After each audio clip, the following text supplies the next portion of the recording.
हाय. तर आज mother's day आहे आणि मी माझ्या आईसाठी काहीतरी लिहिलंय. तर मम्मी, हे फक्त तुझ्यासाठी.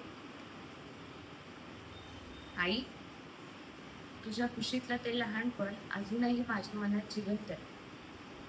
तू केलेला गरम चहा, रात्री उशिरापर्यंत माझी वाट पाहणारे तुझे डोळे, आणि मी आहे ना म्हणणारा तुझा आवाज, आजही थकलेल्या दिवसानंतर मला शांत करतो.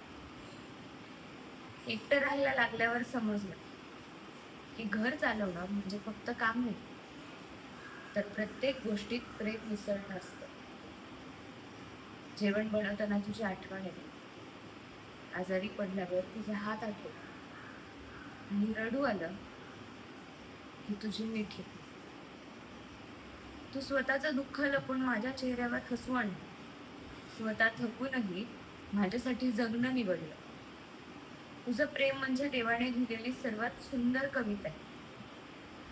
तू मला मजबूत बनवलंच आहे, पण खरं सांगू, मजबूत माणसांनाही कधी कधी फक्त आई हवी असते.